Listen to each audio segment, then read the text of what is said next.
So now I want to talk about some pitfalls of recursive algorithms.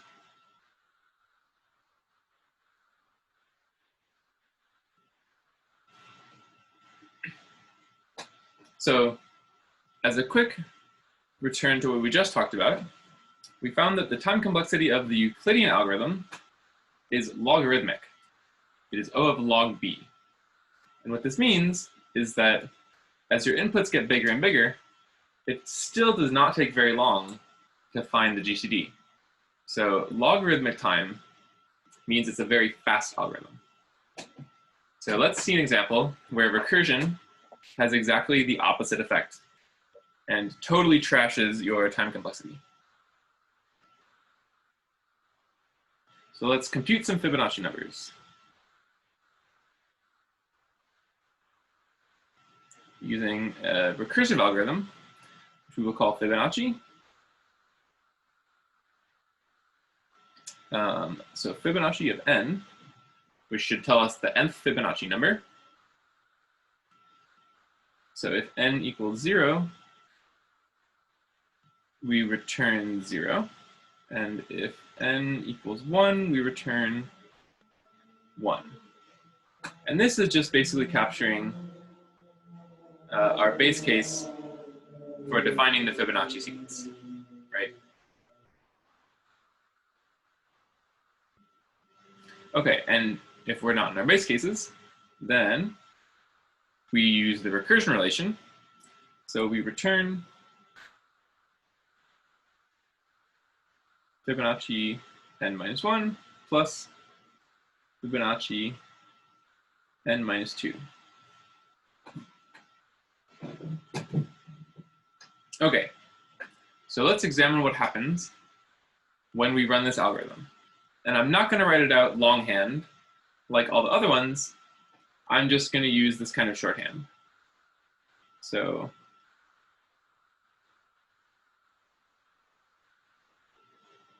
what happens when we run Fibonacci of 5?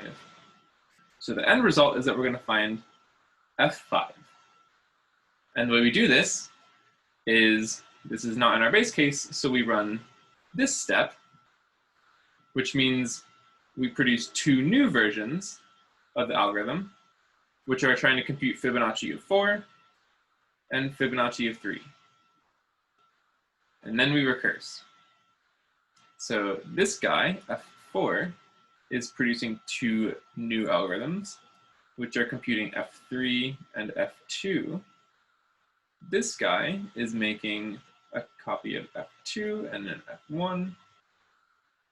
And we keep doing this until we reach the base cases. So for example, this is one of our base cases. So at this point, the recursion stops on that sort of leg of the tree. But the rest of them keep going. So f2 becomes f1 and f0. And these are both base cases, so that part of the tree stops there. This f2 also becomes f1 and f0. And this becomes f2, f1, f1, f0. So this is sort of what happens when we run this algorithm on the input 5. It sort of creates this tree of recursions. And I will leave it, I think, as an exercise to show that it takes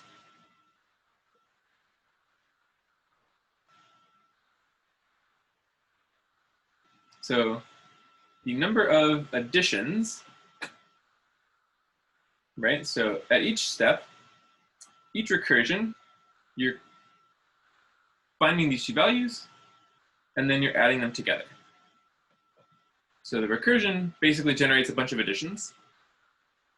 And the exercises show that it takes the number of additions that it takes is the n plus first Fibonacci number minus 1 to compute the nth Fibonacci number this way.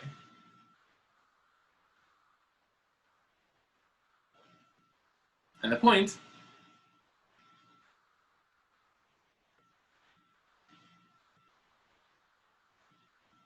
so this algorithm is O of alpha to the n, exponential time. And what this means is that it is very slow.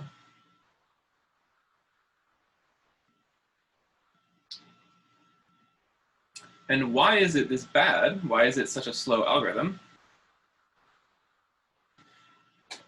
Well, it's because you can see that we're being very inefficient with our computations.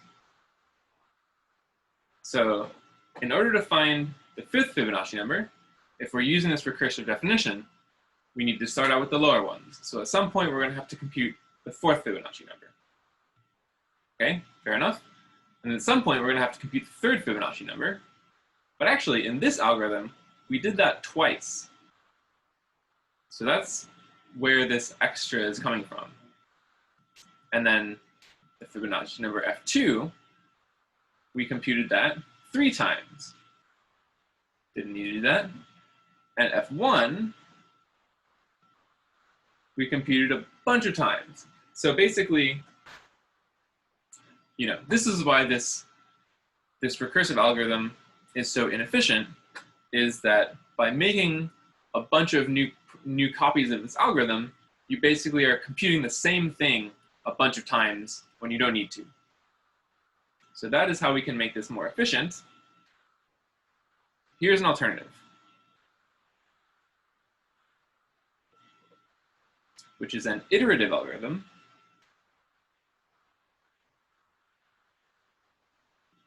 Meaning that it starts from the base case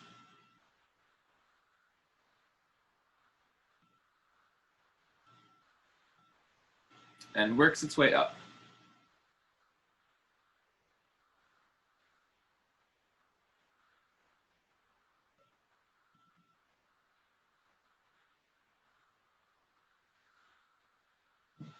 So let's write down how this would work.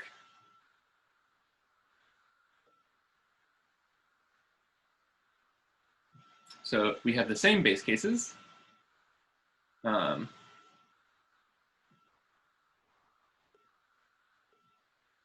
If n equals 0, we return 0.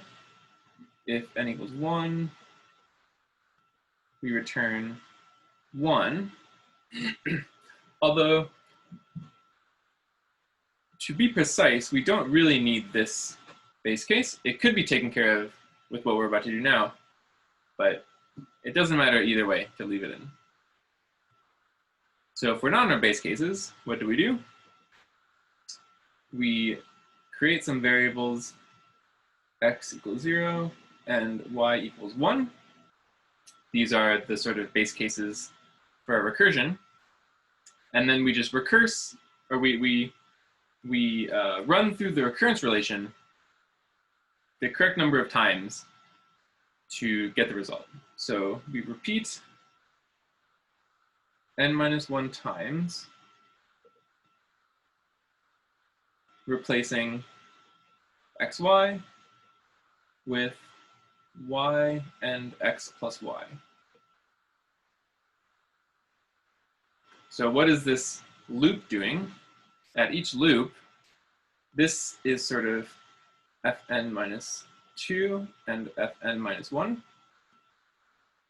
And we replace that with fn minus 1 and the sum, which is fn. So you can see that each time through this loop, we just increment our Fibonacci numbers. And since we started with y is f1, after we do this n minus 1 times, we will get y equals fn. So at this point, we return y.